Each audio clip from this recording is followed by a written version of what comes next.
নাস্তিকরা বলে যে মহাবিশ্ব সৃষ্টির 50,000 বছর পূর্বেই সবকিছু লিপিবদ্ধ করে রেখেছে, আল্লাহ তাআলা সবকিছু আগেই লিপিবদ্ধ করে রেখেছে। তাহলে আমরা যদি কোনো খারাপ কাজ করি তাহলে সেটা আল্লাহই করায়, এবং তার অজ্ঞাতসারে একটা গাছের পাতাও নড়ে না।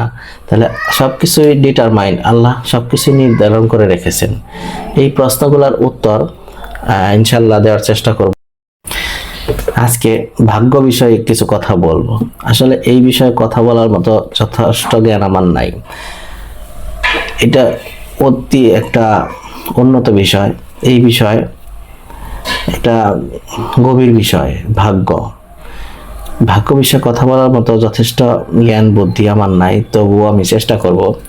কারণ নাস্তিকরা বিভিন্ন প্রশ্ন করে। ভিডিওটা যদিও লম্বা হয় আপনারা দেখতে থাকবেন ইনশাল্লাহ। এই বিষয়ে আপনাদের আর কোনো প্রশ্ন ইনশাল্লাহ থাকবে না। প্রশ্নটা কেমন করেন নাস্তিকেরা, যে এই সৃষ্টির 50,000 বছর পূর্বেই তার সবকিছু লিপিবদ্ধ করে রেখেছেন, তাহলে আমি যদি কোনো খারাপ কাজ করি তাহলে সেটা আল্লাহই করায়। তাহলে আমাদেরকে টোটালি সিস্টেমটাকে জানতে হবে। যদি টোটাল সিস্টেমটা আমরা জানতে পারি তাহলে বুঝতে পারবো যে আসলে এই কথা দিয়ে আল্লাহ কি বুঝিয়েছেন।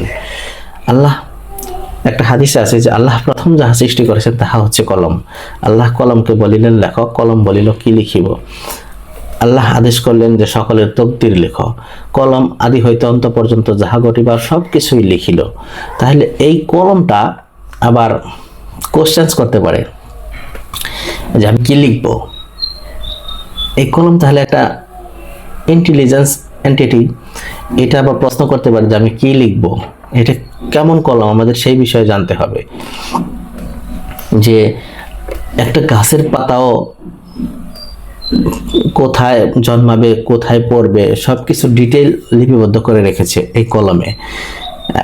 আল্লাহর অজ্ঞতা ছাড়া একটা গাছের পাতাও নড়ে না বা পড়ে না। তাহলে এই কলমটা লিখছে কোথায়, আমাদের জানতে হবে যে কলমটা কিসে লিখছে। কলম তো কোনো কাগজে লিখেনি, এই কলমটা লিখছে হচ্ছে একটা ডিস্কের মধ্যে।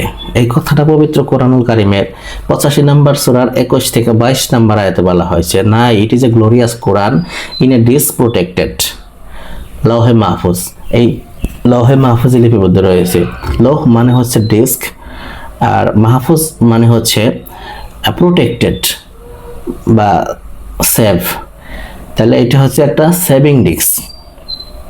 তাহলে এই কলমটা লিখেছে সেভিং ডিস্কের মধ্যে, লৌহে মাহফুজের সেভিং ডিস্কের মধ্যে। নবী করিম সাল্লাল্লাহু আলাইহি ওয়াসাল্লাম বুখারী শরীফের একটা হাদিসে বলেছেন যে prophet said at the beginning there was only Allah. শুরুতে যখন শুধু আল্লাহই ছিল, আর কোনো কিছুই ছিল না, তার আরশ ছিল পানির উপরে। Then he wrote the details of the creations in a লৌহে Mahfuz. তারপর তিনি এই প্রত্যেক সৃষ্টের জিনিসের সবকিছু বিস্তারিত লিখলেন লৌহে মাহফুজে। এটা হাদিস। তাহলে এইটা লৌহে মাহফুজ, এটা হচ্ছে একটা রিমেম্বারেন্স। এটা হচ্ছে একটা, ওই হাদিসে বলা হয়েছে যে লৌহে মাহফুজ দ্য প্লেস অফ রিমেম্বারেন্স। তাহলে এইটা হচ্ছে লৌহে মাহফুজ, এটা হচ্ছে প্লেস অফ রিমেম্বারেন্স, যেখানে সবকিছু লিপিবদ্ধ রয়েছে। আচ্ছা, সবকিছু এখানে লিপিবদ্ধ রয়েছে। আর আল্লাহ তাআলা পবিত্র কোরআনুল কারীমের 43 নম্বর সূরার 1 থেকে 4 নম্বর আয়াতে বলেছেন, হামিম, by the books that makes thing clear we have made it a recitation in Arabic that ye may be able to understand, and verily it is in the mother of the book. এইটা তাহলে বলা হয়েছে এখানে যে আমি একটা কোরআন দিয়েছি আরবি ভাষায়, যাতে করে তারা বুঝে, এবং এইটা রয়েছে বইয়ের মায়ের মধ্যে। verily it is in the mother of the book, এইটা রয়েছে বইয়ের মায়ের মধ্যে। এখন তাহলে এটা একটা মাদার বুক, যেটা বইয়ে জন্ম দিতে পারে, যেমন পবিত্র কোরআনটাকেও সেইখানে জন্ম দিয়েছে, লিপিবদ্ধ করে রাখা হয়েছে। টোটালি এইটা একটা সিস্টেম জানতে হবে যে কিসে লিখেছে, কোথায় লিখেছে, এই বিষয়ে টোটাল ধারণা দরকার আমাদের। একটা হাদিসে আছে যে এটা হচ্ছে হাদিসটা হচ্ছে আল খদ্রি জিলানির হাদিস। হাদিসটা হচ্ছে prophet said, the first thing Allah created is my soul, and the first thing Allah created is the pain, and the first thing Allah created is the intellect. এখানে বলা হয়েছে ইন্টেলেক্ট। তাহলে এই হাদিসে আমরা এই হাদিস অনুসারে দেখতেছি যে কলম এবং ইন্টেলেক্ট সৃষ্টি করেছেন প্রথমে। তাহলে এই ইন্টেলেক্টটা কি? এটা কলমটাকে প্রোগ্রাম করা হয়েছে। কলমের তত বুদ্ধি নাই, কলমকে কি করা হয়েছে? জ্ঞান দেওয়া হয়েছে। কিভাবে জ্ঞান দেওয়া হয়েছে? এই কথাটা পবিত্র কোরআনুল কারীমের 96 নম্বর সূরার 1 থেকে 5 নম্বর আয়াতে বলেছেন। আল্লাহ বলেছেন যে read in the name of thy Lord who created man out of less. Read and thy Lord most bountiful. He who thought the pen, তিনি কলমকে শিক্ষা দিয়েছেন। thought man, মানুষকে শিক্ষা দিয়েছেন that which he knew not, যা সে জানতো না। তাহলে কলমকে শিক্ষা দিয়েছেন মানে কলমকে প্রোগ্রাম করেছেন। আল্লাহ কলমকে জ্ঞান দিয়েছেন। তাহলে এইখানে কলম, ডেস্ক এবং কলমকে প্রোগ্রাম করা বুঝিয়েছেন। আবার আল্লাহর একটা ডিসপ্লে সিস্টেম আছে। আমরা একটা হাদিস থেকে জানি যে একজন ফেরেশতার নাম, একজন অভিশপ্ত ফেরেশতার নাম আরশের উপরে ডিসপ্লের মধ্যে লেখা ওঠে। এটা হাদিস থেকে আমরা জানি। তাইলে ডিসপ্লে সিস্টেমও আছে আল্লাহর একটা কলম আছে, একটা মাদার অফ দ্য বুক আছে, একটা হার্ড ডিস্ক আছে, তারপর একটা ডিসপ্লে সিস্টেম আছে। দ্যাটস মিন আল্লাহর একটা অতি উন্নত কম্পিউটার আছে। 1400 বছর আগে মানুষদেরকে বোঝাইতে, অ্যানসিয়েন্ট পিরিয়ডের মানুষদেরকে বোঝাইতে এই কম্পিউটারকে কলম বলা হয়েছে। তখন যদি বলা হয়তো এটা একটা কম্পিউটার, তখন মানুষ বুঝতে পারতো না। আর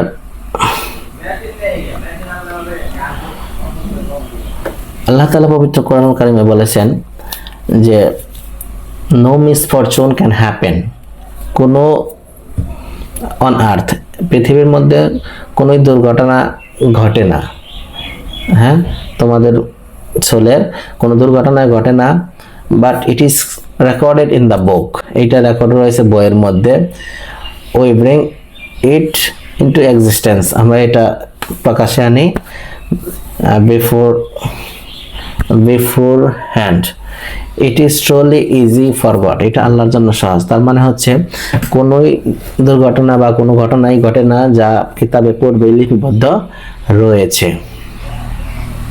তাহলে সবকিছুই কিতাবে লিপিবদ্ধ রয়েছে। এখন আল্লাহ তাআলা কি করেছেন?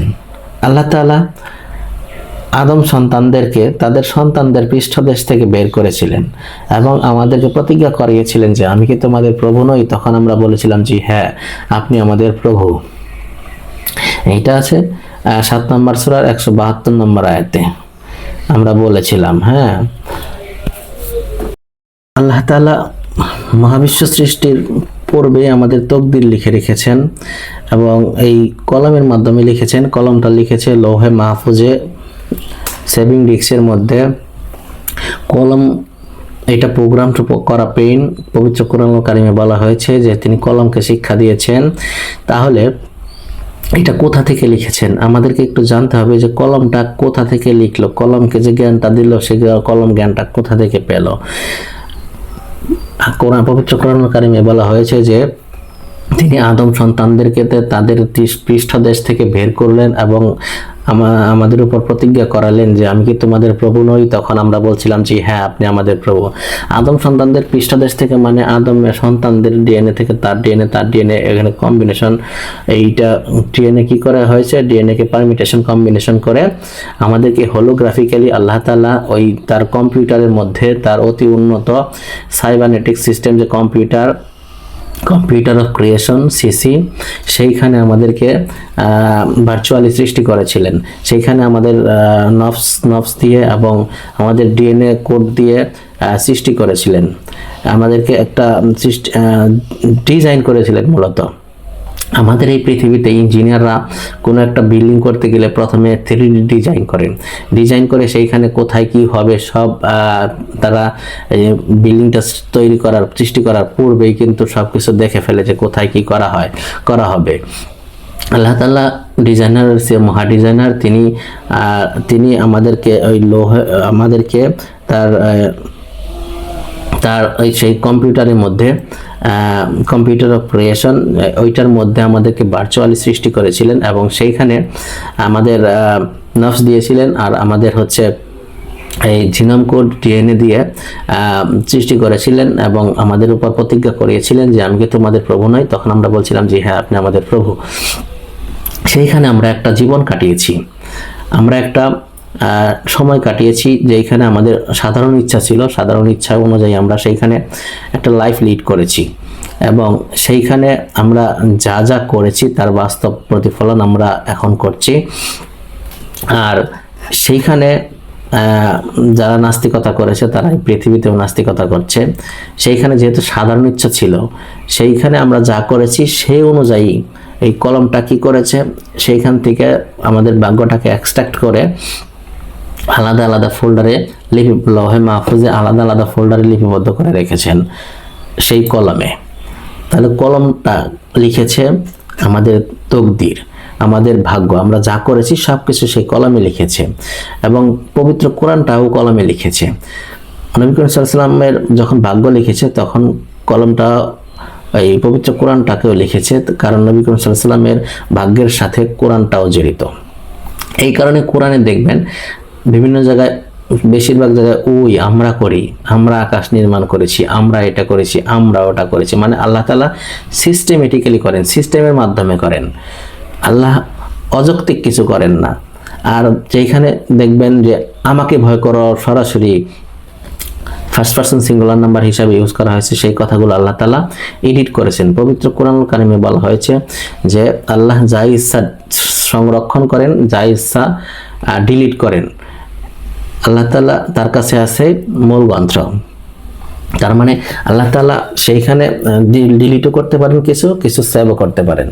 তো আমাদেরকে যখন ওইখানে সৃষ্টি করা হয়েছিল, আমাদের হোলোগ্রাফিক্যালি বা বলেন বা ভার্চুয়ালি সৃষ্টি করা হয়েছিল, সেইখানে আমরা একটা লাইফ লিড করেছি আর সেইখানে স্বাধীনভাবে আমরা লাইফ লিড করেছি। আর সেইখানে আমরা যা করেছি মূলত সেইখানেই সব কিছুই সেইখান থেকেই কলম এক্সট্রাক্ট করে লিপিবদ্ধ করেছেন।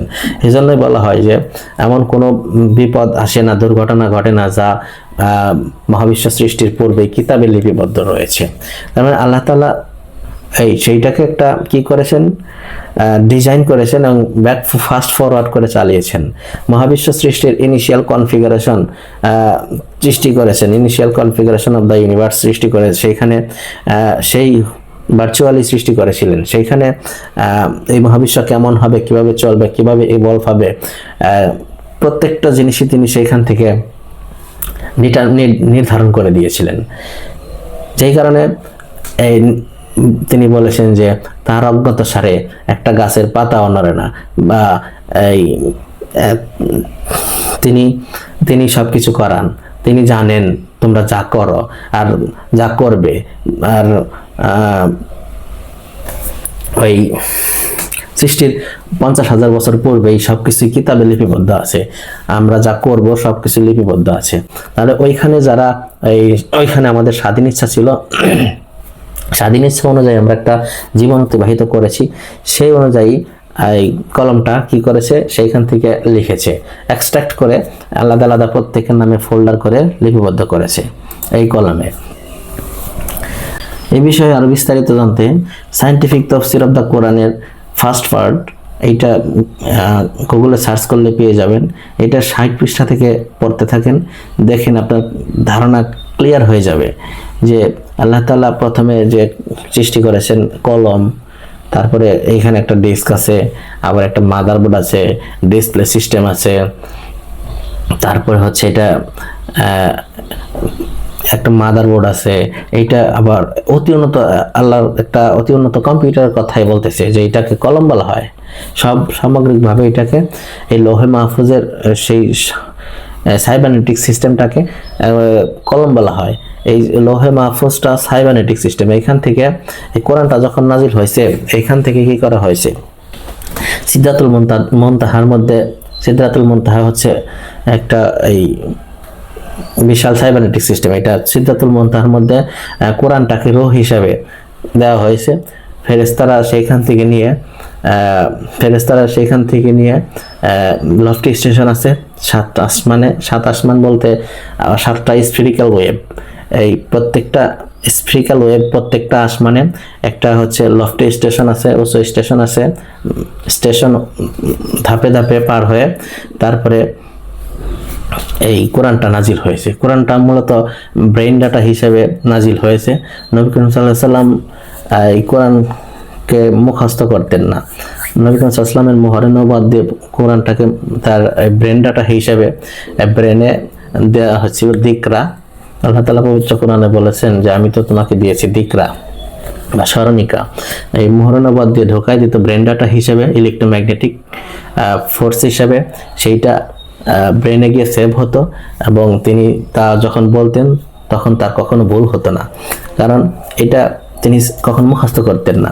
একসাথে 2-3টা সূরার আয়াত নাজিল হতো এবং যেটা যে সূরার অংশ সেটা সেই সূরার নিচে গিয়ে সেভ হতো এবং তিনি যখন বলতেন অটোমেটিক্যালি তখন তার কখনো ভুল হতো না। এজন্য নবী সাল্লাল্লাহু আলাইহি ওয়াসাল্লামের কখনো কোরআন মুখস্থ করতেন না। প্রথম অবস্থায় মুখস্থ করার জন্য তিনি তার জিহ্বাকে দ্রুত সঞ্চালন করতেন। পরবর্তীতে আয়াত নাজিল করেন আল্লাহ তাআলা যে এই ওহিকে বা আয়ত্ত করার জন্য তুমি তোমার জিহ্বাকে দ্রুত সঞ্চালন করো না, এটাকে সংরক্ষণের দায়িত্ব আমারই। এটা সংরক্ষণ করেন মহান আল্লাহ তাআলাই। তো সিস্টেমেটিক্যালি আল্লাহ তাআলা যাই করেন সবকিছু সিস্টেমেটিক্যালি করেন, সিস্টেমেটিক্যালি যুক্তির বাইরে কিছু করেন না। আল্লাহ তাআলা প্রথম সৃষ্টি করেছেন হচ্ছে নফসিন ওয়াহিদাতিন। আল্লাহ তাআলা যখন কিছুই ছিল না, তার আরশ ছিল পানির উপরে, তখন আল্লাহ তাআলা নফসিন ওয়াহিদাতিন তার নফসের একটা অংশ আলাদা করলেন এবং সৃষ্টিতে আনলেন। সেই নফসের বলয় থেকে নফস হচ্ছে অনেকগুলা রুহের সমন্বয় গঠিত বা অনেকগুলা ফোর্স ফিল্ডের সমন্বয় গঠিত। এই ফোর্স ফিল্ডগুলো অনেকগুলো ফোর্স ফিল্ডের সমন্বয়ে নফস গঠিত। এই ফোর্স ফিল্ড দিয়ে কয়েকটা ফোর্স ফিল্ড দিয়ে মহাবিশ্বের নফস সৃষ্টি করেছেন, কিছু ফোর্স ফিল্ড দিয়ে প্রাণীর নফস সৃষ্টি করেছেন। যেমন 3টা force field, strong nuclear force field, weak nuclear force field আর হচ্ছে ইলেকট্রোম্যাগনেটিক ফোর্স ফিল্ড। এই 3টা ফোর্স ফিল্ড দিয়ে মহাবিশ্বের নফস সৃষ্টি করেছেন। এই 3টা ফোর্স ফিল্ড একটা সময় একত্রে ছিল, যখন তাপমাত্রা অনেক অনেক বেশি ছিল, একের পরে 29টা শূন্য দিলে যে সংখ্যা হয় সেই পরিমাণ কেলভিন তাপমাত্রায় ছিল, সেইটাকে বলা হয় গাড ফোর্স বা সুপার ফোর্স বা প্রোভাইডেড ফোর্স। এইটা ডক্টর সালাম এইটা নিয়ে গবেষণা করেছেন। এই যে 3টা ফোর্স একত্রে ছিল, একটা পয়েন্টে ছিল, এই পয়েন্টটা কোথা থেকে এসেছে? আল্লাহ তাআলা বলেছেন যে এটা আমি নফসিন ওয়াহিদাতিন থেকে সৃষ্টি করেছি, সোল সিঙ্গেল থেকে সৃষ্টি করেছি। এই আমাদের এই মহাবিশ্বের সমস্ত শক্তি ওই একটা পয়েন্টে ছিল, যে পয়েন্টে একটা ফোর্স হিসেবে ছিল। পরবর্তী তাপমাত্রা যখন কমে আসে এইটা 3টা ফোর্স ফিল্ড আলাদা হয়ে যায় এবং অ্যাটম সৃষ্টি হয়। অ্যাটম সৃষ্টি হওয়া মানে মহাবিশ্ব সৃষ্টি হওয়া। আর গ্র্যাভিটি এটা হচ্ছে আল্লাহর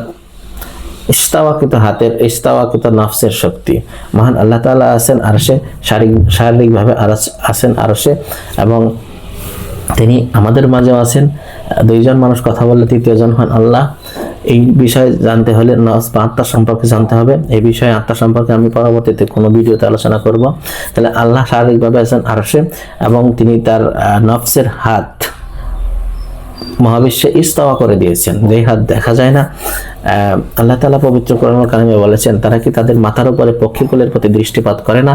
কেউ তাদের ধরে রাখে না, একমাত্র আমিই তাদের ধরে রাখি।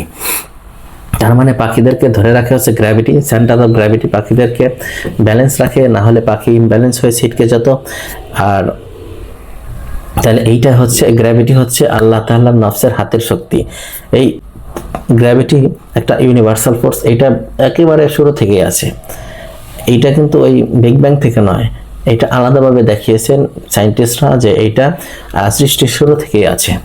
এইটা কিভাবে আছে? এইটা হচ্ছে আল্লাহ তাআলা এই তার সুম্মা ইস্তাওয়া করে দিয়েছেন, মহাবিশ্বের মধ্যে গ্র্যাভিটিকে ইস্তাওয়া করে দিয়েছেন এবং তিনি সব কিছুই ধারণ করেন। এজন্য আল্লাহ তাআলা সাস্টেইনার অ্যান্ড ইভলভার। জগৎ সমূহের এই মহাবিশ্বে যা কিছু আছে বড় বড় অবজেক্ট এবং এই অবজেক্টগুলোর ধারক এবং বাহক, তিনি সাস্টেইনার অ্যান্ড ইভলভার। এবং শুধু বড় বড় নয়, বড় হইলে যে কত বড় জিনিস আল্লাহ সাস্টেইন করেন কল্পনার বাইরে, আর ছোট হইলে যে কত ছোট জিনিস আল্লাহ সাস্টেইন করেন এইটাও কল্পনার বাইরে। তো আল্লাহ তাআলা আছেন আরশে, আর তিনি তার নফসের হাত এই প্রসারিত করে দিয়েছেন, কুদরতের হাত, যেটাকে বিভিন্ন একটা নফস একটা ফোর্স ফিল্ডের হাত আর কি, রুহের হাত, একটা ফোর্স ফিল্ডের হাত দিয়ে হচ্ছে এই গ্র্যাভিটি, তারপরে হচ্ছে ডার্ক এনার্জি আরেকটা ফোর্স ফিল্ডের হাত, কোয়ান্টাম ফিল্ডস এগুলো, আর হচ্ছে ভ্যাকুয়াম এনার্জি, এগুলো প্রত্যেকটাই তার নফসের একটা ওই কুদরতের হাত। এই হাত দিয়ে তিনি মহাবিশ্ব এই কি করতেছেন, ধারণ করে রেখেছেন। তিনি সাস্টেইনার অ্যান্ড ইভলভার। আলহামদুলিল্লাহি রাব্বিল আলামিন, তিনি জগৎ সমূহের এই সাস্টেইনার অ্যান্ড ইভলভার, মহান আল্লাহ তাআলা। যারা আসলে বুঝবে না তারা তো বুঝবেই না, যারা নাস্তিক তারা তো বুঝবে না এই কথাগুলো, যে তারা শুধু এতটুকুই বলে যে সবকিছু যদি পূর্বেই লিপিবদ্ধ থাকে কিতাবে, তাহলে তো আমার ভাগ্যটাকে তিনি নিয়ন্ত্রণ করে রাখেন, তিনি যেভাবে ইচ্ছা আমাকে পরিচালনা করান। আরে এইটা তো বুঝতে হবে যে 50,000 বছর পূর্বে যেগুলো লিপিবদ্ধ করা হয়েছে সেগুলা কিভাবে লিপিবদ্ধ করছে, কে লিপিবদ্ধ করছে? আল্লাহ তাআলা এইটা লিপিবদ্ধ করার জন্য সিস্টেমেটিক্যালি করছেন। আল্লাহ তাআলা অযৌক্তিক কোনো কাজ করেন না। আল্লাহ প্রথমে এই কলম সৃষ্টি করেছেন, কলম সেটা আবার প্রশ্ন করতে পারে, তাহলে ইন্টেলেকচুয়াল, এটা বুঝতে হবে। মানুষই যদি এই সোফিয়া রোবট সোফিয়াকে তৈরি করতে পারে, ওর নাম জিজ্ঞেস করলে বলে তোমার নাম কি, বলে আমার নাম সোফিয়া। মানুষের যদি এত জ্ঞান থাকে তাহলে আল্লাহর লেভেলে চিন্তা করতে হবে। আল্লাহর লেভেলে চিন্তা করা আমাদের পক্ষে সম্ভব? আল্লাহ তাহলে কি সৃষ্টি করতে না পারে? তাহলে আল্লাহ তাআলা ওইখানে একটা কলম সৃষ্টি করেছেন যেটা আবার প্রশ্ন করতে পারে, তাহলে সেইটা একটা ইন্টেলিজেন্ট পেন বা এই সেটাকে প্রোগ্রাম করা হয়েছে। আল্লাহ তাআলা এই কথা তো কোরআনেই বলছে যে তিনি কলমকে শিক্ষা দিয়েছেন। এই যে আল্লাহ তাআলা বলছেন পবিত্র কোরআনুল কারীমের, হি হু থ্রট দ্য পেন, তিনি কলমকে শিক্ষা দিয়েছেন মানুষকে যা তারা জানতো না। তাহলে কলমকে শিক্ষা দিয়েছেন, কলমকে প্রোগ্রাম করেছেন। কিভাবে প্রোগ্রাম করেছেন? সকল শিক্ষা দিয়েছেন। এবং তিনি এই আদম সন্তানদের পৃষ্ঠদেশ থেকে তার সন্তানদের বের করলেন এবং প্রতিজ্ঞা করালেন। আমাদের সেই কথা তো মনে নেই, আমাদের প্রতিজ্ঞা করিয়েছেন। তার মানে আমরা নফস অবস্থায় যখন ছিলাম, আমাদের যখন আত্মা অবস্থায় ছিলাম, আমরা একটা লাইফ সেখানে কাটিয়েছি। একটা হোলোগ্রাফিক্যালি কম্পিউটার প্রজেকশনের মাধ্যমে আল্লাহ তাআলা একটা আমাদের সৃষ্টি করেছিলেন এবং আমরা সেখানে আমরা স্বাধীনভাবে সেইখানে একটা লাইফ পরিচালনা করেছি। তবে সেইখানে আমাদের শারীরিক দেহ ছিল না। আর আল্লাহ তাআলা তো সেইখানেও জানতেন যে আসলে কে তাকে স্বীকার করছে আর কে স্বীকার করে নাই। তাহলে আল্লাহ তাআলা কি করতে পারতেন? সেইখান থেকে কাউকে জান্নাতে বা কাউকে জাহান্নামে দিতে পারতেন। যাকে যদি কাউকে জান্নাতে দিত তাহলে তো খুব ভালো, সে খুশি। যদি কাউকে জাহান্নামে দিত তাহলে সে তো বলতো যে না, আমি এই বিচার মানি না, আমি ওইখানে আমাকে শারীরিকভাবে সৃষ্টি করা হয় নাই, আমি এইটা জানি না, আমার মেমোরি দেওয়া হয় না, আমাকে এই করা হয় নাই। তখন আরজি করতে পারবে। এই কারণে আল্লাহ তাআলা মানুষকে সৃষ্টি করেছেন তার প্রতিনিধি হিসেবে। মানুষকে আল্লাহ তাআলা তার প্রতিনিধি হিসেবে সৃষ্টি করেছেন। এই আল্লাহ তাআলা জান্নাত সৃষ্টি করেছেন এবং জাহান্নাম সৃষ্টি করেছেন।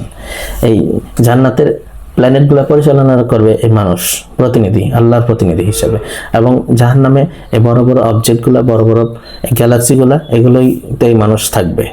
এগুলোতে মানুষ আল্লাহর ভুলে যাওয়া প্রতিনিধি হিসেবে এখানে থাকবে।